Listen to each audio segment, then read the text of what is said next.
Drawer ಹೆಂಗ್ lock ಆಗಿತ್ತು ಕೂಡ ನಮ್ಮ ಮನೇಲೆ ಕುತ್ಕೊಂಡು ಬರ್ದಿರೋದು. ನೈಟ್ ಅಂಡ್ ಡೇ ಅಳ್ತಾನೆ ಇದ್ದಾಳೆ. ನನ್ನ ಪೂಜಾ ಬಂಗಾರಿ ಆದ್ರೆ ಎಲ್ಲ ಕೆಲಸ ಆಗ್ಬೇಕಾಗಿರೋದು ಕಾವ್ಯನಿಂದ. ಕರೆಕ್ಟ್ చెప్పినా. ಹೋಟೆಲ್ ತರನೇ ಇಲ್ಲ, ಹೋಮ್ ಸ್ಟೇಗಳು ಹೋಮ್ ಸ್ಟೇ ತರನೇ ಇಲ್ಲ. ಆ ಬುಕ್ ಕರ್ನೆ ಬೇಕು ನೋಡಕ್ ಬಂದು ದೇವ್ರನ್ನ ನೋಡಕ್ ಆಗಿಲ್ಲ. ಇರೋ ಬರೋ ರೂಮ್ ನೆಲ್ಲ ನೋಡಿದಾಯ್ತು ನಾವು. ಅಯ್ಯೋ ಉರಿ ನೋಡು ಗಾಯ ಉರಿ. ಇವಾಗ ಬಂದಿರೋದು 20,000 ಕಿಲೋಮೀಟರ್. Let's go.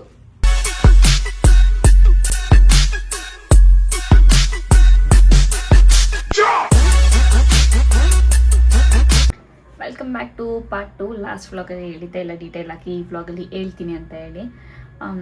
ಸೊ ನಾನು ಅದ್ರದ್ದು ಡೀಟೇಲ್ ಆಗಿ ಇಲ್ಲಿ ಎಲ್ಲ ಪಿಕ್ಚರ್ಸ್ ಅಪ್ಲೋಡ್ ಮಾಡಿರ್ತೀನಿ. ಡ್ರಾಯರ್ ಹೆಂಗ್ ಲಾಕ್ ಆಗಿತ್ತು ಆ್ಯಂಡ್ ಆ ಲೆಟರಲ್ಲಿ ಏನೇನು ಬರ್ತಿತ್ತು ಅಂತ ನಾನು ಕಂಪ್ಲೀಟಾಗಿ ಹಾಕೋಕ್ಕಾಗಲ್ಲ. ಬಿಕಾಸ್ ಆ ಲೆಟರಲ್ಲಿ ಅವನು ಅವಳೋ ಆ್ಯಕ್ಚುಲಿ ಲಾಸ್ಟ್ ವ್ಲಾಗಲ್ಲಿ ಹೇಳ್ದಂಗೆ ಅವಳೋ ಗೊತ್ತಿಲ್ಲ, ಬಟ್ ಬೇಕು ಅಂತಲೇ ತುಂಬಾ ಕೆಟ್ಟದಾಗಿ ಬರ್ತಿದ್ದಾರೆ ಲೆಟರ್ನ. ಆ್ಯಂಡ್ ನಾನು ಸ್ಟಾರ್ಟಿಂಗಲ್ಲಿ ಸ್ವಲ್ಪ ಕ್ರಾಪ್ ಮಾಡಿ ಹಾಕಿರ್ತೀನಿ ಆ ಲೆಟರ್ ಫೋಟೋನೂ.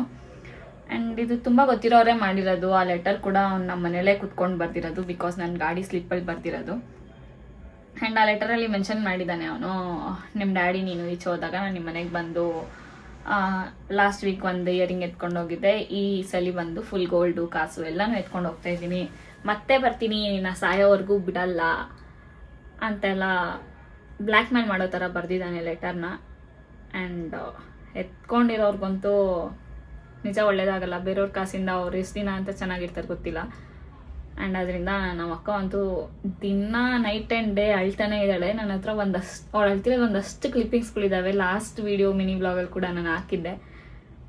ಆ್ಯಂಡ್ ದಿನ ಅಳ್ದಿರೋ ದಿನಾನೇ ಇಲ್ಲ ಅವತ್ತಿನ. ನಮ್ಮ ಮನೇಲಿ ಕೂಡ ನೆಮ್ಮದಿ ಇಲ್ಲ. ಅದಾದಾಗಿಂದನೂ ನನಗೆ ಆ್ಯಕ್ಚುಲಿ ಮನೆಗೆ ಬಂದ್ರೆ ನೆಮ್ಮದಿ ಇರ್ತಾಯಿಲ್ಲ. ಈಚೆ ಇದ್ರೆ ಆರಾಮಾಗಿ ನೆಮ್ಮದಿ ಆಗಿರ್ತಾ ಇದ್ದೆ. ಈ ಮನೆ ಒಳಗೆ ಬರ್ತಾಯಿದ್ದಂಗೆ ಏನೋ ಒಂಥರ ಅನ್ಸೋದು, ಅಷ್ಟು ಮೈಂಡ್ ಡಿಸ್ಟರ್ಬ್ ಆಗಿತ್ತು. ಸೊ ಇನ್ನು ಯಾರು ಏನು ಅಂತ ನಮಗೂ ಗೊತ್ತಾಗಿಲ್ಲ. ಕಂಪ್ಲೇಂಟ್ ಎಲ್ಲ ಕೊಟ್ಟಿದ್ದೀವಿ, ಏನಾಗುತ್ತೆ ಏನು ಅಂತ ಗೊತ್ತಿಲ್ಲ. ಎಲ್ಲರೂ ಅಷ್ಟೇ, ಯಾರನ್ನೂ ತುಂಬ ಜಾಸ್ತಿ ನಂಬಕ್ಕೆ ಹೋಗಬೇಡಿ, ಯಾರನ್ನೂ ತುಂಬ ಜಾಸ್ತಿ ಕ್ಲೋಸಾಗಿ ಇಟ್ಕೊಬೇಡಿ. ಯಾರೇ ಫ್ರೆಂಡ್ಸ್ ಆಗಿರಲಿ ಎಷ್ಟರಲ್ಲಿ ಇಡಬೇಕೋ ಅಷ್ಟರಲ್ಲೇ ಇಟ್ಬಿಡಿ. ತುಂಬ ಕ್ಲೋಸ್ ಆಗಿರೋರೇ ಇದೆಲ್ಲ ಮಾಡೋಕ್ಕೆ ಸಾಧ್ಯ. ಬಿಕಾಸ್ ನಮ್ಮ ಮನೇಲಿ ಯಾವ ಟೈಮಲ್ಲಿ ಯಾವಾಗ ಈಚೆ ಹೋಗ್ತಾರೆ, ಯಾವಾಗ ಒಳಗಡೆ ಬರ್ತಾರೆ, ತುಂಬ ನೋಡ್ಕೊಂಡಿರೋರೇ ಇದೆಲ್ಲ ಮಾಡಿರೋದು. ಬಟ್ ನಮಗೂ ಗೊತ್ತಿಲ್ಲ ಯಾರು ಏನು ಅಂತ. ಬಟ್ ಕಂಡುಹಿಡಿಯೋರ್ಗೂ ನಾವು ಸುಮ್ಮನೆ ಇರಲ್ಲ. ಆ್ಯಂಡ್ ನಂಗೆ ಗೊತ್ತು ತೊಗೊಂಡೋಗಿರೋರು ಪಕ್ಕ ಈ ವ್ಲಾಗ್ನ ನೋಡ್ತಾ ಇರ್ತಾರೆ ಅಂತ ಹೇಳಿ. ಸೊ ಏನು ಹೇಳೋಕ್ಕಾಗಲ್ಲ, ಅನುಭವಿಸ್ತೀರ ಅಷ್ಟೇ. ಕರ್ಮ ಯಾವತ್ತಿದ್ರೂ ಬಿಡಲ್ಲ.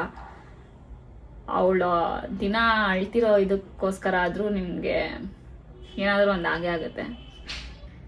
ಇದೇ ಕೆಲಸ ಬೇರೆ ದೇಶದಲ್ಲಿ ಆಗಿದ್ದರೆ ಇಷ್ಟೊತ್ತಿಗೆ ಕ್ಲಿಯರ್ ಆಗಿರ್ತಿತ್ತು ಅನಿಸುತ್ತೆ. ಸೊ ನಮ್ಮ ಇಂಡಿಯಾದಲ್ಲಿ ಏನೂ ಅಷ್ಟು ಸೀರಿಯಸ್ ಆಗಿ ತೊಗೊಳಲ್ಲ. ಅದನ್ನೇ ನಮ್ಮ ಅಕ್ಕ ಹೇಳ್ತಾ ಇರ್ತಾಳೆ, ನಾನು ಇದು ಕ್ಲಿಯರ್ ಆಗಿದ ತಕ್ಷಣ ನಾನು ಇಲ್ಲಿರೋದೇ ಇಲ್ಲ, ನನಗೆ ಇಂಡಿಯಾ ಅಂತೂ ವರ್ಸ್ಟ್ ಅನಿಸ್ಬಿಟ್ಟಿದೆ ಅಂತ. ಆ್ಯಕ್ಚುಲಿ ನಮಗೂ ಯಾರ ಮೇಲೂ ಏನೂ ದ್ವೇಷ ಅನ್ನೋದಿಲ್ಲ, ಯಾರ ಹತ್ರನೂ ಜಗಳ ಆಡ್ಕೊಂಡಿಲ್ಲ, ಆ ಥರ ಮಾತು ಬಿಟ್ಟಿರೋರು ಯಾರೂ ಇಲ್ಲ. ಯಾರ ಹತ್ರ ಜಗಳ ಆಡಿದ್ರು ಮಾತು ಬಿಟ್ಟಿದ್ರು ನಾವು ಚೆನ್ನಾಗೇ ಇರ್ತೀವಿ. ಮಾತಾಡ್ಸಿಲ್ಲ ಅಂದ್ರೂ ಲೈಕ್ ಹಿಂದೆನೂ ಚೆನ್ನಾಗೇ ಇರ್ತೀವಿ ನಾವು. ಯಾರು ಏನಕ್ಕೆ ಹಿಂಗೆ ಮಾಡಿದ್ರು ಅನ್ನೋದು ನಮಗೆ ಗೊತ್ತಿಲ್ಲ. ಜಾಸ್ತಿ ಮಾತು ಕೂಡ ಬರ್ತಾಯಿಲ್ಲ, ಮಾತಾಡೋಕ್ಕೆ ಕೂಡ ಆಗ್ತಾಯಿಲ್ಲ ಅಷ್ಟೇ. ಇವಾಗಲೂ ನನಗೆ ಅದೆಲ್ಲ ನೆನಪಿಸ್ಕೊಂಡ್ರೆ ಗೂಸ್ ಮುಂಚೆ ಬರುತ್ತೆ. ಆಲ್ಮೋಸ್ಟ್ ಒಂದು 2 ವೀಕ್ಸ್ ನಾವು ನಮ್ಮ ಮನೆಗೆ ಬಂದು ನಿದ್ದೆನೇ ಮಾಡಿಲ್ಲ ನೆಮ್ಮದಿಯಾಗೆ. ಒಂಚೂರು ಸೌಂಡ್ ಆದ್ರೂ ಟಕ್ಕನ್ನಂಗೆ ಎದ್ದೊಳ್ತಾ ಇದ್ವಿ. ನಾವು ಅಪ್ಪ ಬಂದ್ರೂ ಸಡನ್ನಾಗಿ ಎದ್ರುಕೊಂಡ್ಬಿಡ್ತಾ ಇದ್ವಿ, ಯಾರಪ್ಪ ಅಂತ ಅಂದ್ಬಿಟ್ಟು. ಅಷ್ಟು ಭಯ ಇತ್ತು. ಯಾರಿಗೇ ಆಗಲಿ ಭಯ ಆಗೇ ಆಗುತ್ತೆ. ಏನಾಗುತ್ತೆ ಅಂತ ಗೊತ್ತಿಲ್ಲ, ನೋಡೋಣ. ಆ್ಯಂಡ್ ನಾವು ಮೀಟ್ ಮಾಡಾದ್ಮೇಲೆ ಹೆಂಗಿತ್ತು ಏನೋ ಅಂತ ಇದರಲ್ಲಿ ಕಂಟಿನ್ಯೂ ಆಗುತ್ತೆ, ನೋಡಿ ಅಷ್ಟು. Thank you. ಆ್ಯಂಡ್ ನಿಮಗೆ ಸಪೋರ್ಟ್ ಮಾಡ್ತಾಯಿರಿ. ವ್ಲಾಗ್ಸ್ ಅಪ್ಲೋಡ್ ಮಾಡ್ತಿಲ್ಲ ಅಂತ ಹೇಳಿ ಅನ್ಸಬ್ಸ್ಕ್ರೈಬ್ ಎಲ್ಲ ಮಾಡೋಕ್ಕೆ ಹೋಗಬೇಡಿ. ಮಾಡ್ತೀನಿ, ಕಂಟಿನ್ಯೂಸ್ ಆಗಿ ಅಪ್ಲೋಡ್ ಮಾಡ್ತೀನಿ. ಜಸ್ಟ್ ಬಿಕಾಸ್ ಇದಾಗಿದ್ದರಿಂದ ವ್ಲಾಗ್ಸ್ ಎಲ್ಲ ಸ್ಟಾಪ್ ಮಾಡಿದ್ದೆ. ಲೈಕ್ ಯಾರಿಗೆ ಗೊತ್ತು ಮೇ ಬಿ ನಾವು ವ್ಲಾಗ್ಸ್ ಆಗ್ತಿರೋದು ನೋಡಿಕೊಂಡೆ ನಾವು ಇಲ್ದಿರೋ ಟೈಮಲ್ಲೇ ಬಂದಿರ್ಬೋದು. ಸೊ ಅದರಿಂದನೇ ನಾನು ವ್ಲಾಗ್ಸ್ ಏನೂ ಅಪ್ಲೋಡ್ ಮಾಡ್ತಾ ಇರಲಿಲ್ಲ. ಬಟ್ ಇನ್ಮೇಲೆ ಅಪ್ಲೋಡ್ ಮಾಡ್ತೀನಿ. ಆ್ಯಕ್ಚುಲಿ ನಮ್ಮ ಸೇಫ್ಟಿಲಿ ನಾವು ಇರಬೇಕಾಗಿತ್ತು. ಒಂದ್ಸಲಿ ಆಗಾದ್ಮೇಲೆ ನಾವು ಕೂಡ ಚೇಂಜ್ ಮಾಡ್ಕೊಬೇಕಾಗಿತ್ತು ಪ್ಲೇಸ್ನ. ಮಾಡಿರಲಿಲ್ಲ. ಬಿಕಾಸ್ ನಮ್ಗೆ ಗೊತ್ತಿರೋರೆ, ಮನೆಗೆ ಬರೋರೆ ಯಾರೋ ಮಾಡಿರೋದು ಅಂದ್ಕೊಂಡು ಸುಮ್ಮನೆ ಆಗಿಬಿಟ್ವಿ, ಕೇರ್ಲೆಸ್ ಮಾಡಿದ್ವಿ. ಬಟ್ ಇಷ್ಟು ಹೋಗುತ್ತೆ ಅಂತ ನಾವು ಅಂದ್ಕೊಂಡೇ ಇರಲಿಲ್ಲ. ಫುಲ್ಲೆಲ್ಲ ಬಂದು ಎತ್ಕೊಂಡು ಹೋಗ್ತಾರೆ, ಈ ಥರದ್ದು ಏನೋ ಒಂದು ಆಗುತ್ತೆ ನಮ್ಮ ಮನೆಯಲ್ಲಿ ಅಂತ ಎಲ್ಲ ಕ್ಲಿಯರ್ ಆದಮೇಲೆ ಅಪ್ಡೇಟ್ ಮಾಡ್ತೀನಿ ಅದ್ರ ಬಗ್ಗೆ.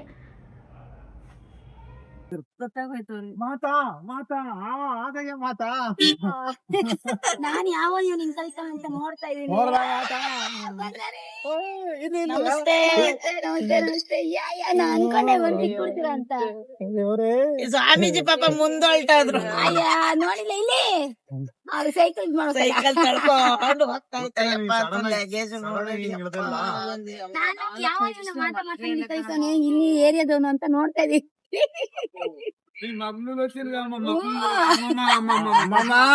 ಅವ್ರ ಆಶ್ಚರ್ಯ అమ్మా నువ్వు టికెట్ బుక్ చేసినప్పటి నుండి రాత్రి పగులు 24 గంటలు అమ్మా మొమ్మకులు ಕೊಡ್ತಾರೆ. 30 ಕಿಲೋಮೀಟರ್ ಬಂದಿರತ್ತಾಯಿ, ನಿದ್ದೆ ಇಲ್ದಿರ ನಡ್ಕೊಂಡು. ಇನ್ನು ನಡೀತಾ ಇದೆಯಲ್ಲ ಹೋಗ್ರಿ ಬೇಗ ರೂಮ್ ಮಾಡೋಗ್ರಿ. ఏమా నీ మీద ఎంత ప్రేమ, అమ్మకి ఎంత ప్రేమ నీ మీద. నీ 24 గంటల్లో నిన్నే తలుచుకుంటుందమ్మా. 4 month ಪೈದಲ್ಲಿ ಎಲ್ಲಾ ಭಾಷೆನೂ ಮಾತಾಡ್ದವ್ರೆ ಇಲ್ಲಿ, ತೆಲುಗು, ಹಿಂದಿ ಎಲ್ಲ. ಹತ್ರದಲ್ಲೇ ಬಂದ ವಿಡಿಯೋ ಮಾಡಿದಿರಿ. ನಮ್ ಬಂಗಾರಿನೆಲ್ಲ ಹಿಂದೆ ಹಾಕಿದೀರಾ? ಲೀಡರ್ ಅಯ್ಯೋ ಅಯ್ಯೋ ಅಯ್ಯೋ ಅಯ್ಯೋ ಅಯ್ಯೋ ಅಯ್ಯೋ. ಗೊಂಬೆ ಮುಂದೆ ಬಂಗಾರಿ ಹಿಂದೆ, ಅದು ಮುಂದೆ ಇರ್ಬೇಕಾಯ್ತು. ಹೆಂಗೆ ನಾವ ನನ್ ಗೊಂಬೆ ಮುಂದೆ ಬಾಯಿ ಮುಚ್ಕೊಂಡು లేదు బొంబే లేదు. ఆడనమ్మా ನೋಡ್ರಿ ಅವರೇ ಹೇಳ್ತಾವ್ರೆ ಇಲ್ಲಿ. అమ్మ 24 గంటలు 24 గంటలు మా బంగారి పూజా బంగారి పూజా బంగారి పూజా బంగారి. ಆದ್ರೆ ಎಲ್ಲ ಕೆಲ್ಸ ಆಗ್ಬೇಕಾಗಿರೋದು ಕಾವ್ಯನಿಂದ. మొత్తం కరెక్ట్ చెప్పినావమ్మా. ನೋಡ್ರಿ 100% కరెక్ట్. ಇಷ್ಟ ಮಾತ್ರ ಅವಳು, ಕೆಲ್ಸ ಮಾತ್ರ ನಾನು. అవును. ಮಾಮ ರೋಡಲ್ಲಿ ಸಿಕ್ಬಿಟ್ರು. ಹೋಗ್ ಮುಂಚೆ ಈಗ ನಡ್ಕೊಂಡ್ ಬರ್ತಾರೆ. ನಾವ್ ಹೋಟ್ಲಾದ್ರೆ ಹೋಗಿ ಹೋಟೆಲ್ ನೋಡ್ಬೇಕಿನ್ನ. ಪೂಜೆ ನೋಡ್ದ ಮಾತಾ ದರ್ಶನ, ಒರಿಜಿನಲ್ ಮಾತಾ ದರ್ಶನ.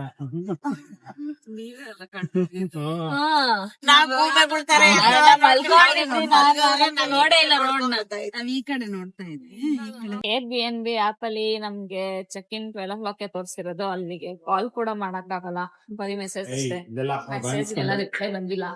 ಇವಾಗ ಕ್ಯಾಬ್ ಅವ್ರ ಹತ್ರನೇ ಕೇಳಿ ಒಂದು ಹೋಟೆಲ್ ನೋಡಕ್ ಬಂದಿದೀವಿ. ಇದೆ ಪ್ಲೇಸಸ್ ಚೆನ್ನಾಗಿದೆ ಇಲ್ಲಿ. ಅವ್ರಿಗೆ ಹೇಳಿ ನಾವು ತೋರ್ಸೋ ಲೊಕೇಶನ್ ಕರ್ಕೊಂಡು ಹೋಗಕ್ಕೆ. ಚೆನ್ನಾಗಿಲ್ಲ ಇಲ್ಲಿ ಹೋಟ್ಲುಗಳು. ನಮ್ಗೆ ತಲೆ ಕೆಟ್ಟುತ್ತಿದೆ, ಏನ್ ಮಾಡ್ಬೇಕು. ದೂರ ದೂರ ದೂರ ಚೆನ್ನಾಗಿರೋದು ಇದಾವೆ, ಬಟ್ ನಮ್ಮಮ್ಮ ಅಲ್ಲಿ ತನಕ ನೆಡ್ಕೊಂಡ್ ಬರ್ಬೇಕಲ್ಲ ಅನ್ನೋದು ನಮ್ದು ಯೋಚನೆ. ತಲೆ ಕೆಡ್ತಾ ಇಲ್ಲಿ ರೋಡ್ಗಳ್ನ, ಮನೆಗಳ್ನ ನೋಡ್ತಾ ಇದ್ರೆ. ಹೋಟೆಲ್ಗಳು ಹೋಟೆಲ್ ತರನೇ ಇಲ್ಲ, ಹೋಮ್ ಸ್ಟೇಗಳು ಹೋಮ್ ಸ್ಟೇ ತರನೇ ಇಲ್ಲ. ಈಗ ಅದಕ್ಕೆ ಇವ್ರು 3 ಜನ ಒಂದು ಹೋಟ್ಲಿಗೆ ಟಿಫನ್ ಮಾಡಕ್ ಬಿಟ್ಟು, ನಾನು ಪೂಜಾ ಮಾತ್ರ ಆಟೋ ಬುಕ್ ಮಾಡ್ಕೊಂಡು, ದೂರ ಆದ್ರೂ ಪರವಾಗಿಲ್ಲ ಹೋಗಿ ನೋಡ್ಕೊಂಡ್ ಬರ್ತೀವಿ ಹೆಂಗಿದೆ ಏನು ಅಂತ. ಅಲ್ಲೂ ಚೆನ್ನಾಗಿಲ್ಲ ಅಂದ್ರೆ ಇಲ್ಲೇ ಬಂದು ಏನಾದ್ರು ಸ್ಟೇ ಆಗ್ತೀವಿ.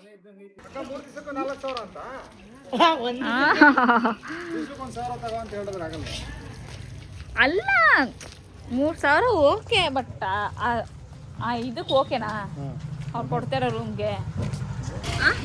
ಹಿಂದಿ ಬರಲ್ಲ ಅಂದ್ರೆ ಹಿಂದಿ ಮ್ಯಾನೇಜ್ ಮಾಡ್ಸೋದಿರಲ್ಲ. ನೀನ್ ಹತ್ತು ಬಾ ಫಸ್ಟ್. ಕೊನೆಗೂ ಏನೇನೋ ಪ್ಲಾನ್ ಮಾಡಿ ಲೆಕ್ಕದೆಲ್ಲ ಅಲ್ಬಿಟ್ಟು ನಾವಿಬ್ರು ಆಟೋದಲ್ಲಿ ಹೋಗ್ತಾ ಇದೀವಿ. ಏನೋ ಒಂದು ಹೋಟ್ಲ್ ಸಿಕ್ಬಿಟ್ರೆ ಸಾಕಪ್ಪ ದೇವ್ರೆ. ಫೋನ್ ಮಾಡ್ಕೊಡಿ, ಬರ್ತೀವಿ ಅಂತವ್ರ. ಓಕೆ ಬುಕ್ ಕರ್ನೆ देखो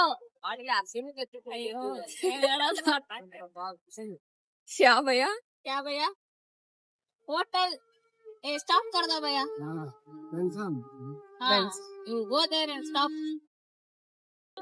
चेक कर दो ये होटल आगे ओके स्टॉप करो भैया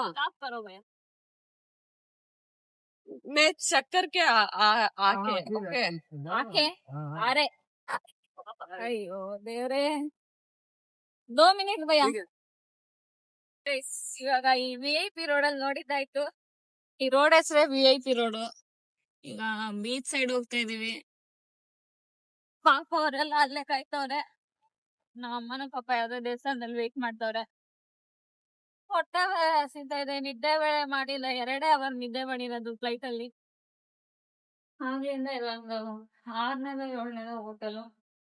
ಬಟ್ ನಮ್ಗೆ ಯಾವ್ದು ಸೆಟ್ ಆಗ್ತಿಲ್ಲ. ಸೆಟ್ ಆಗ್ತಿದ್ರೆ ಪ್ರೈಸ್ ಸೆಟ್ ಆಗ್ತಿಲ್ಲ.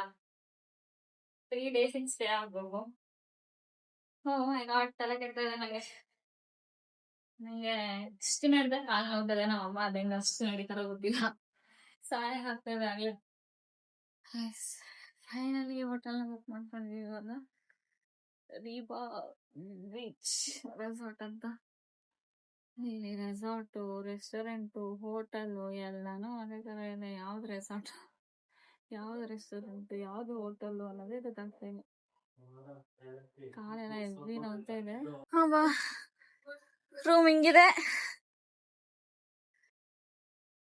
ಆದ್ರೆ ಇಲ್ಲಿ ಪ್ರಾಬ್ಲಮ್ ಏನಂದ್ರೆ ಲಿಫ್ಟ್ ವರ್ಕ್ ಆಗ್ತಾ ಇಲ್ಲ. 3rd ಫ್ಲೋರ್ ತನಕ ನಡ್ಕೊಂಡ್ ಬರ್ಬೇಕು. ಸಾಯಂಗಾಗ್ತದೆ ನನಗೆ. ಹೆಂಗೋ ಒಟ್ನಲ್ಲಿ ರೂಮ್ ಸಿಕ್ತಲ್ಲ ಅದೇ ಖುಷಿ. ಮಲ್ಕೊಂಡ್ಬಿಟ್ರೆ ಸಾಕು ಅನ್ಸ್ತಾರೆ. ಇವರೆಲ್ಲ ಇನ್ನ ಲೊಕೇಶನ್ ನೋಡ್ಕೊಳ್ಳೋದು ಯಾವಾಗ ಬರ್ತಾರೋ. Location room check out 7 o'clock. ನಾಳೆ ಬೆಳಗ್ಗೆ 7ಗೆ ಚೆಕ್ ಔಟ್. 7ಗೆ ಚೆಕ್ ಔಟ್. ಇಲ್ಲಿ 9ಗೆ ಚೆಕ್ ಇನ್ ಇದೆಯಲ್ಲ ಅದಕ್ಕೆ 9ಗೆ ಚೆಕ್ ಇನ್. ಎಲ್ಲಾ ಕಡೆ ಇಲ್ಲಿರೋ ಹೋಟೆಲ್ ಎಲ್ಲ ಹಂಗೆ ಮೆನ್ಷನ್ ಮಾಡಿ 9ಗೆ ಚೆಕ್ ಇನ್ 8ಗೆ ಚೆಕ್ ಔಟ್ ಅಂತ. ಅಯ್ಯೋ ದೇವ್ರೇ ದೇವ್ರೇ ದೇವ್ರೆ. ದೇವ್ರನ್ನ ನೋಡಕ್ ಬಂದು ದೇವ್ರನ್ನ ನೋಡಕ್ ಆಗಿಲ್ಲ. ಇಲ್ಲಿರೋ ಬರೋ ರೂಮ್ನೆಲ್ಲ ನೋಡಿದಾಯ್ತು ನಾವು. ಸಾಕಾಗೋಗಿದೆ. ಇವತ್ ಪೂರ್ತಿ ರೆಸ್ಟೇ. ಲೊಕೇಶನ್ ಹೆಂಗ್ ಹೇಳ್ತಾ ಇದೀನಿ, ಲೈವ್ ಲೊಕೇಶನ್ ಅಲ್ಲಿ ನೋಡ್ಕೊಂಡು ಎಲ್ ಬರ್ತಾವ್ರೆ ನಾನು ಒದ್ದೇ ಬಿಡ್ತೀನಿ. ಇಲ್ಲಿಂದ ಸೆಕೆ ಆಗ್ತಿದೆ ಅಂದ್ರೆ ಫ್ಯಾನ್ ಆಫ್ ಮಾಡು ಅನ್ಕೊಂಡು ಮತ್ತಾಗ್ಲಿಂದ ಫ್ಯಾನ್ ಆಫ್ ಮಾಡು ಅಂತವಳೆ ನಮ್ಮಮ್ಮ. ರಿಸೆಪ್ಷನ್ ಇಂದ ಫೋನ್ ಮಾಡಿ ಕೇಳ್ತವ್ರು ಮಡ್ತಿಂದ ಬಂದಿರೋರು ನಿಮ್ ಕಡೆಯವ್ರ ಅಂತ.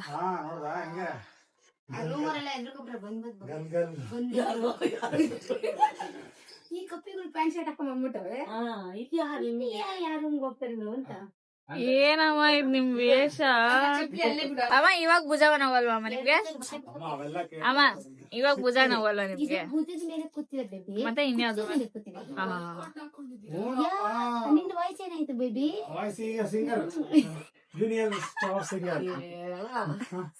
ಒಂದ್ ಹಾಡಾಡು. Mini kitchen. ಇಲ್ಲೆಲ್ಲ ಜಾಗ ನೋಡ್ತಾ ಇದ್ರೆ ಈಚೆ ಹೋಟ್ಲ ತಿನ್ನೋ ಹೋಗ ಅಂತಾರಲ್ಲ. ಸೊ ನಮ್ಮ ಅಮ್ಮ ತಂದ ಊಟನ ನಾವೇ ಮಾಡ್ಕೊಂತ ಇದೀವಿ. ತಂದಿದ್ದು ಊಟ ನೀನೇ ಮಾಡ್ತಾ ಇಲ್ಲ, ನಿಮ್ಮ ಅಮ್ಮನಿಗೂ ಬಡಿಸ್ತಾ ಇದೀಯ ಅಲ್ಲಿ. ಅದನ್ನು ಅದೇನೆ. ಅವರಿಗೆ ಒಂದ್ ಸ್ವಲ್ಪ ದಿನಕ್ಕಂತ ತಂದಿಂದ ನಾವ್ ಒಂದೇ ದಿನ ಖಾಲಿ ಮಾಡ್ತೀವಿ ಅಷ್ಟೇ. ಎಲ್ಲಾ ಟ್ರಿಪ್ಪಿಗೂ ಈ ತರ ಊಟ ತಗೊಂಡ್ಬಿಟ್ರೆ ನೆಮ್ಮದಿಯಾಗಿ ಊಟ ಮಾಡ್ತೀನಿ ನಾನಂತೂ. ಮಧ್ಯದಲ್ಲಿ ಕೂತಿದ್ದವ್ರಲ್ವಾ ಊಟ ಎಲ್ಲ ಮಾಡಿದಾಯ್ತು. ಇವ್ರೇನೋ ಮಾತಾಡ್ಕೊಂಡ್ ಕೂತವ್ರೆ. ಸಾಯಂಕಾಲದವರೆಗೂ ನಿದ್ದೆ ಮಾಡಿ ಸಾಯಂಕಾಲ ಟೆಂಪಲ್ಗೆ ಹೋಗ್ಬೋದು. ನೋಡಿ ನಮ್ಮಮ್ಮ ರೋಡಲ್ಲಿ ಹಾವಿನ ಪೊರೆ ಸಿಕ್ಕಿದೆ ಅಂತ ಎತ್ಕೊಂಡ್ ಬಂದವ್ರೆ. ಎತ್ಕೊಂಡ್ ನಿಂಗೆ ಪಕ್ಕದಲ್ಲಿ ಮಾಡ್ಸೋರೆ. ನಾನು ಎದ್ದಿದ ತಕ್ಷಣ ಹೆಂಗೆ ಎದ್ರುಕೊಂಡೆ ಗೊತ್ತಾ? ನಾನ್ ವಿಡಿಯೋ ಮಾಡ್ಬೇಕಾದ್ರೇನೆ ಮಾತಾಡ್ತಾರೆ. ಏನ್ ಮಾಡೋಣ, ಮೊದ್ಲೇ ಮೈಕ್ ಇಲ್ಲ ನನ್ನ ಹತ್ರ, ವಾಯ್ಸ್ ಕೇಳ್ಸಲ್ಲ. ಬಂಗಾರು ನನ್ ಮುದ್ದು ಫೈನಲಿ ನಮ್ಮಮ್ಮ ನೋಡೋ ತರ ಆಗೋರೆ ಸ್ವಲ್ಪ. ನನ್ ಗೊಂಬೆ ಮುದ್ದಾಡ್ತೀನಿ ಬನ್ನಿ. ನಮ್ಮ ಅಕ್ಕ ಚೂಡಿದಾರ್ ತಗೊಂಡ್ ಕೊಟ್ಟಿದ್ದಾರೆ. ಸಿಕ್ಕಾಬಿಡೆ ಖುಷಿ ಆಯ್ತು ನಂಗೆ. ಈ ಫುಲ್ ಸ್ಲೀವ್ ಇಲ್ಲ ಅಂದ್ರೆ ಈ ಫುಲ್ ಬ್ಲಾಕ್ ಆಗ್ಬಿಟ್ಟಿದೆ ನನ್ ಕೈ. ಫಸ್ಟ್ ಇಂದ ಈ ಫುಲ್ ಸ್ಲೀವ್ ಹಾಕಿದ್ರೆ ಹಣೆ ಮೇಲೆ ಟ್ಯಾಟು. ಅಯ್ಯೋ ದೇವ್ರೆ. ನನ್ ಬಂಗಾರ ಗೊಂಬೆ ಎತ್ಕೊಬೇಕು ಅಂತದೆ. ಅಯ್ಯೋ ಅಮ್ಮ ತಾಯಿ, ನಿಮ್ಮನ್ನೇ ಒಬ್ರು ಎತ್ಕೊಬೇಕು, ನಾನು ಎತ್ಕೊಂತಾರಂತೆ ಬಂದು. ಇಬ್ರು ಬಿದ್ದೋಗ್ಬಿಡ್ತೀವಿ ಆಮೇಲೆ. ಎತ್ಕೊತೀನಿ ಬಾ ಗೊಂಬೆ. ಸ್ನಾನ ಮಾಡಿಲ್ಲ ಸುಮ್ನೆ ಅಪ್ಪ. ಎಲ್ಲರೂ ರೆಡಿ ಆದ್ರು. ನಮ್ ದೊಡ್ಡಮ್ಮ ಫುಲ್ ರೆಡಿ. ಮಿಂಚಿಂಗ್. ಹೇ ನಮ್ಮಣ್ಣ ನೋಡಿ. ಜಗದೀಶ. ನಮ್ಮಮ್ಮ ಅಂತೂ ಫುಲ್ ಮಿಂಚಿಂಗು. ನನ್ನ ಕ್ಲೋಸ್ ಜಗದೀಶ. ಇಲ್ಲಿ ನೋಡಿ, ಇವಳು ಸ್ವಲ್ಪ ಸನ್ಯಾಸಿ ತರ ಆಗ್ಬಿಟ್ಟವಳೆ. ಆಂಟಿನೂ ಫುಲ್ ರೆಡಿ. ನಾನು ಇವಾಗ ಇನ್ನ ರೆಡಿ ಆಗ್ಬೇಕು. ಎಲ್ಲ ಫುಲ್ ರೆಡಿ ಆಗಿದೆ. ನನ್ ಮೊಬೈಲು ದೇವಸ್ಥಾನಕ್ಕೆ ಕೊಡ್ತಾ ಇದೀವಿ. ದೇವಸ್ಥಾನ 11 ತೆಗ್ದಿರೋದತ್ತೆ. ಇವಾಗ ಹೊರಟಿದೀವಿ ಇಲ್ಲಿಂದ. ತೋರಿಸ್ತೀನಿ ಇಲ್ಲಿ ರೆಸಾರ್ಟ್ ಅಂದ್ರೆ ಹೆಂಗಿರತ್ತೆ ಅಂತ ನೋಡಿ. ನಾವಿರೋದು ಇದೆ ಇದ್ರಲ್ಲಿ. ಇದು ರೀಬಾ ಬೀಚ್ ರೆಸಾರ್ಟ್ ಅಂತೆ, ಒಂದು ಹೋಟೆಲ್ ಅಷ್ಟೇ ಇದು. ಅದಕ್ಕೆ ಇವಾಗ ಎರಡೆರಡು ಇಟ್ಕೊಂಡಿದ್ಲು ಕೈಯಲ್ಲಿ ಫೋನು, ಒಂದ್ ಬ್ಯಾಗ್ ಎಲ್ಲ ಬಾಯ್ ಮುಚ್ಕೊಂಡು ಒಂದ್ ಕೈಯಲ್ಲಿ ಇಟ್ಕೊ. ಈ ಥೈಲ್ಯಾಂಡ್ ಎಲ್ಲ ಕಳ್ದಾಕೊಂಡ್ರೆ ಸ್ಟೇಷನ್ಗೆ ಹೋಗಿ ಕೂತ್ಕೊಳಕ್ಕೆ ಅಂತ ಇಟ್ಟಿರ್ತಾರಂತೆ. ಫೇಮಸ್ ಇದು ಗಂಗೂರಂ ಸ್ವೀಟ್ಸ್. ಅದೇ ಸ್ವೀಟ್ ನಮ್ಮಮ್ಮ ಹೇಳ್ತಿರೋದು, ಚಪಾತಿ ಹಿಟ್ಟಲ್ಲಿ ಮಾಡೋದನ್ನ ನೋಡಿದ್ವಿಲ್ಲ ಸುತ್ತಬಿಟ್ಟು ಕಟ್ ಮಾಡ್ಬಿಟ್ಟು ತಗೊಂಡೋಗ್ಬೇಕು ಪೂಜಾ. ಅದು ಜಗನ್ನಾಥ್ ಟೆಂಪಲ್ದು ಇದು ಏನಿದೆಲ್ಲ ಒಡವೆ ಅಂಗಡಿಗಳು, ಒಡವೆ ಅಂಗಡಿನಾ? ಒಡವೆ ಮಾಡ್ಕೊಡೋದು ಅಂಗಡಿಗಳು. ಓ ನೋಡ್ದಾ? ಜಾಮೂನು ಇದೆಲ್ಲ famous ಇಲ್ಲಿ, ಜಾಮೂನು ನೋಡಲಿ ಇದು ಫೇಮಸ್ ಇಲ್ಲಿ. ರಸ್ಮಲೈ ಸ್ವೀಟ್ ಅದು. ಅದು ಯಾವ್ದು ಚೆನ್ನಾಗಿರಲ್ಲ, ನೋ ಟೇಸ್ಟ್. ನಮ್ ಬೆಂಗಳೂರು ಟೇಸ್ಟ್ ಈಗಲೇ ಗಂಟ್ಲು ಕಿತ್ತೋಗಿದೆ. ಅದ್ರಲ್ಲಿ ಇಂಥ ಜಾಗದಲ್ಲಿ ಇವ್ರು ಸ್ವೀಟ್ ಟ್ರೈ ಮಾಡ್ಬೇಕಂತೆ ಗೈಸ್. ಏನೇನೆಲ್ಲ ಆಸೆ ನೋಡಿ. ಈ ತರ ಥೈಲ್ಯಾಂಡ್ ಅಲ್ಲಿ ಟ್ರೈ ಮಾಡಕ್ ಹೋದ್ರೆ ವಾಯ್ಸ್ ಹೊಲ್ದಂಗ ಆಗಿರೋದು. ಏನೇನ್ ತಿನ್ಕೊಂಡ್ ಬಂದವಳೋ ಗೊತ್ತಿಲ್ಲ. ಟೆಂಪಲ್ ಬಂತು. ರೂಮ್ ಇಂದ ನಮ್ಮ ಅಮ್ಮನ ಜೊತೆ ನಾವು ಪಾದಯಾತ್ರೆ ಮಾಡಿದೀವಿ. ನಾಮ ಇಡ್ಸ್ಕೊತವ್ರೆ. ಇಡ್ಸ್ಕೋಬೇಕಾ? ಮತ್ತೆ ಏಯ್ ದೇವಸ್ಥಾನ ಹತ್ರ ಬಾ, ಬೇಗ ಬಾ. ನೋಡಿ ಹೆಂಗಿಟ್ಟಿದಾರ ನಾಮ. ನೋಡಿ ಯಾರೋ ನಮ್ಮ ಮಮ್ಮಿ ಫೋಟೋಸ್ ನ ಕಳ್ಸಿ ಎಂಟ್ರಿ ಕೊಡ್ಸಕ್ ಹೇಳಿದಾರೆ. ಇವ್ರ ಕಡೆ ಅವ್ರು ಮಾತಾಡಿರೋದು. ನಾನ್ ಯಾರಪ್ಪ ನಮ್ಮ ಅಮ್ಮನ ಫೋಟೋನೆಲ್ಲ ಇವ್ರಿಗೆ ಕಳ್ಸ್ಬಿಟ್ಟವ್ರ ನ್ಯೂಸ್. ಯಾರೋ ಕಳ್ಸಿದಾರೆ ಅವ್ರಿಗೆ ಫೋಟೋಸ್ ನ. ಅವ್ರ ಅಡ್ಗೆ ಹುಡ್ಕೊಂಡ್ ಮಾತಾಡ್ಸಿರೋದು ಎಂಟ್ರಿ ಕೊಡ್ಸಕ್ಕೆ. ಬಂದು ನಮಗೆ ಸ್ಪೆಷಲ್ ದರ್ಶನ ಮಾಡಿಸ್ಕೊಡ್ತಾ ಇದಾರೆ.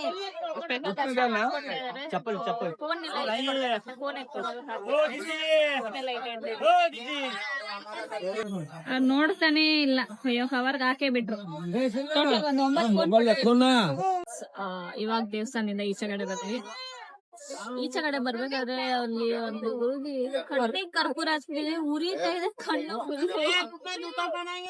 ಬಟ್ ದೇವಸ್ಥಾನ ಮಾತ್ರ ಸಕ್ಕತ್ತಾಗಿತ್ತು. ನಮ್ಮಮ್ಮ ಇಲ್ಲ ಆದ್ರೆ ಇಲ್ಲೊಂದು 6 hour ಆಗಿರೋದು ಹೋಗ್ ಬರಕ್ಕೆ. ಬಟ್ ನಾವು 2 hours ಅಲ್ಲಿ ಹೋಗ್ಬೋದಿಲ್ಲ. ಯಾರೋ ಪ್ರೆಸ್ ಅವರು ಹೇಳಿದ್ರಂತೆ. ಅವ್ರು ಯಾರೋ ಹುಡ್ಕೊಂಡ್ ಬಂದಿ ಪಾಪ ನೋಡಿ ಕರ್ಕೊಂಡು ಹೋದ್ರು ಒಳಗಡೆ. ದರ್ಶನ ಮಾತ್ರ ಸಕ್ಕತ್ತಾಗಾಯ್ತು ಗೈಸ್. ಈ ಟೆಂಪಲ್ದು ಸ್ಪೆಷಲ್ ಏನಪ್ಪಾ ಅಂತಂದ್ರೆ, ನಿಮ್ಗೆ ಅಲ್ಲಿ ಫ್ಲಾಗ್ ಕಾಣಿಸ್ತಾ ಇದೆ ಅಲ್ಲ, ಈ ಫ್ಲಾಗ್ ನ ಅವರು ಮೇಲೆ ಹತ್ತಿ ದಿನ ಚೇಂಜ್ ಮಾಡ್ಬೇಕು. ದಿನ ಚೇಂಜ್ ಮಾಡ್ತಾರೆ ಅದನ್ನ. 4:30 ಚೇಂಜ್ ಮಾಡ್ತಾರಂತೆ ದಿನ. ಒಂದು ದಿನ ಚೇಂಜ್ ಮಾಡಿಲ್ಲ ಅಂದ್ರೆ 12 years ಈ ಟೆಂಪಲ್ ನ ಕ್ಲೋಸ್ ಮಾಡ್ತಾರಂತೆ. ದೇವಸ್ಥಾನ ಮಾತ್ರ ತುಂಬಾನೇ ಚೆನ್ನಾಗಿತ್ತು. ಮತ್ತೆ ಇನ್ನ ತುಂಬಾನೇ ಏನೋ ಹೇಳಿದ್ರು. ಇಲ್ಲಿ ಕೃಷ್ಣ ಮತ್ತೆ ಯಾರದು ಬಲರಾಮ್ ಅವರೆಲ್ಲ ಓಡಾಡಿರೋ ಜಾಗ. ಕೃಷ್ಣ, ಬಲರಾಮ್ ಮತ್ತೆ ಅವ್ರ ತಂಗಿ ಇರೋ ದೇವಸ್ಥಾನ ಇದು. ದೇವಸ್ಥಾನ ಅಂತೂ ತುಂಬಾನೇ ಚೆನ್ನಾಗಿತ್ತು. ನಮ್ಮ ಅಮ್ಮ ಇದ್ದಿದ್ರಿಂದ ಬೇಗ ದರ್ಶನ ಆಯ್ತು ನನ್ಗೆ. ಎಲ್ಲ ಕುತ್ಕೊಂಡಿದೀವಿ ದೇವಸ್ಥಾನ ಈಚೆ ಬಂದು. ಅಷ್ಟು ದೂರ ಹೋದ್ರೆ ಎಲ್ಲಿ ಬರತ್ತೆ?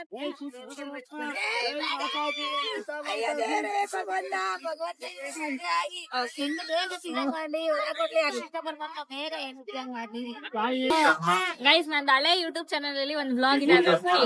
ನೀವು ಗೊತ್ತಾರೆ ನಮ್ಮಮ್ಮ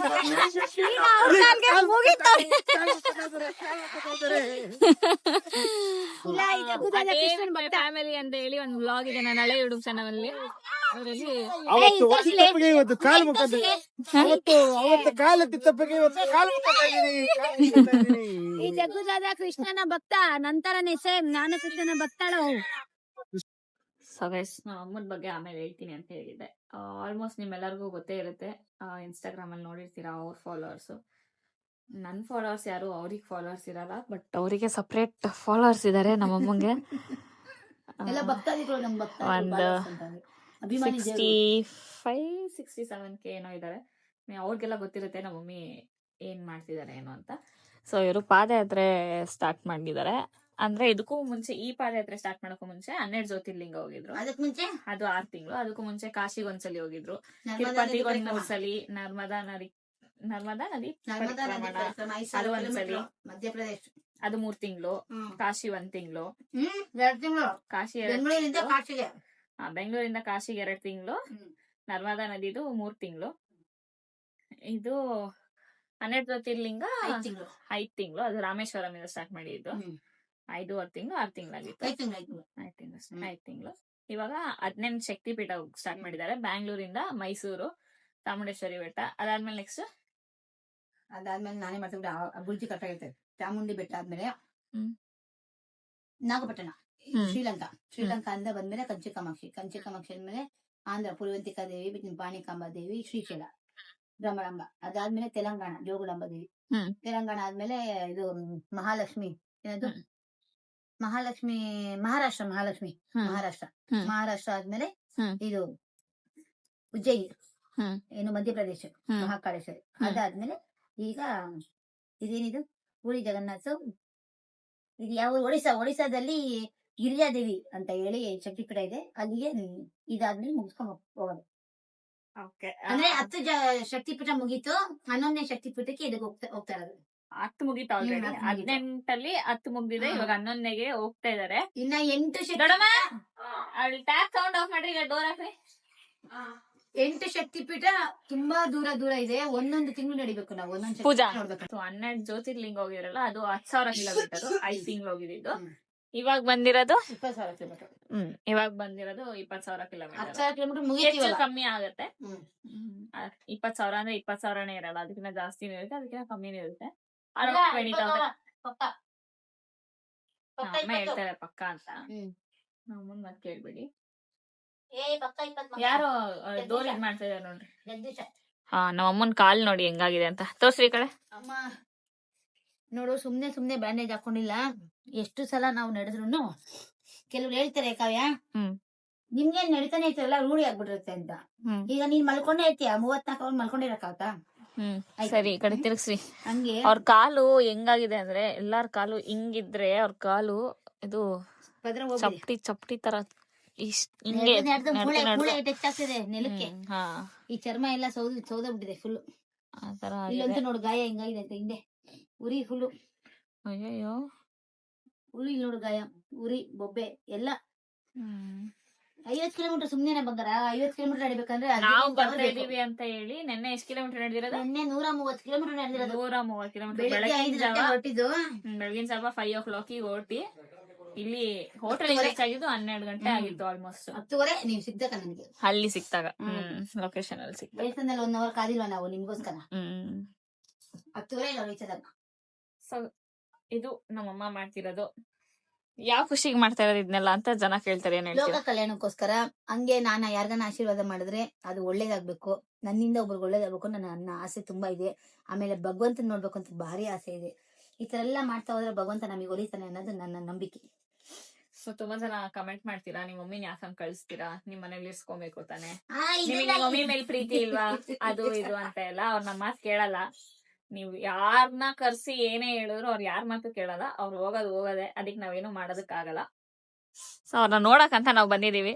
ಇನ್ನೊಂದ್ ಸ್ವಲ್ಪ ಜನ ರೀಲ್ಸ್ ಅಲ್ಲಿ ಕಮೆಂಟ್ ಮಾಡ್ತಾ ಇದೀರಾ. ಇನ್ನೊಂದೇನಂದ್ರೆ ನಮ್ಮ ಮನೇಲೆಲ್ಲ ನಮ್ ಇಷ್ಟದಂಗೆ ನಾವು ಬಿಟ್ಬಿಟ್ಟಿದೀವಿ. ನಮ್ ಮಕ್ಳಿಗೂ ಅಷ್ಟೇ, ಅವ್ರವ್ರ ಇಷ್ಟ.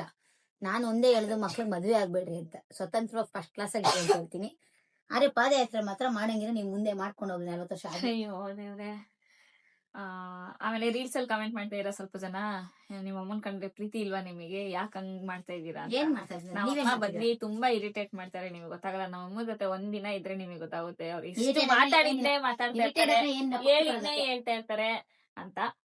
ಸೊ ಪ್ರೀತಿ ಇಲ್ಲ ಅಂತಲ್ಲ. ಪ್ರೀತಿ ಯಾರಿಗಿರಲ್ಲ? ಅಮ್ಮ ಮಗಳಿಗೆ ಪ್ರೀತಿ ಇಲ್ದಿರತ್ತ, ಮಕ್ಳಿಗೆ ಅಮ್ಮನ ಮೇಲೆ ಪ್ರೀತಿ ಇಲ್ದಿರೋದು, ಅಮ್ಮನಿಗೆ ಮಕ್ಳ ಮೇಲೆ ಪ್ರೀತಿ. ಸ್ವಲ್ಪ ಜಾಸ್ತಿ ತೋರ್ಸ್ಕೊಂತಾರೆ, ನಾವು ತೋರ್ಸ್ಕೊಳಲ್ಲ ಅಷ್ಟಿಲ್ದೆ ನನ್ ಮಕ್ಳು ಬರ್ತಾ ಇದ್ರೆ ಇಲ್ಲಿವರೆಗೂ ನನ್ ಬಂಗಾರ ಅಂದಿರಾ. ಓಕೆ, ನಾನು ಈ ವ್ಲಾಗ್ ನ ಇಲ್ಲಿಗೆ ಏನ್ ಮಾಡ್ತಾ ಇದೀನಿ. ನಿಮ್ಮೆಲ್ಲರಿಗೂ ಈ ವ್ಲಾಗ್ ಇಷ್ಟ ಆಗಿದ್ರೆ ಲೈಕ್ ಮಾಡಿ, ಶೇರ್ ಮಾಡಿ, ಕಮೆಂಟ್ ಮಾಡಿ, ಹಾಗೆ ಸಬ್ಸ್ಕ್ರೈಬ್ ಮಾಡೋದನ್ನ ಮರಿಬೇಡಿ. ನಮ್ಮ ಅಮ್ಮನ್ಗೆ ಇನ್ಸ್ಟಾಗ್ರಾಮ್ ಅಲ್ಲಿ ಫಾಲೋ ಅಂತೆ ಮಾಡ್ಬಿಡಿ. ಗೀತಾ GETHA ಗೀತಾ 1981 ದಯವಿಟ್ಟು ಲೈಕ್ ಮಾಡಿ ಪ್ಲೀಸ್, ಶೇರ್ ಮಾಡಿ ಎಲ್ರಿಗೂ. ಅಷ್ಟೇ ಕೇಳ್ಕೊಳ್ಳೋದು ನಾನು. Okay, bye bye, good night.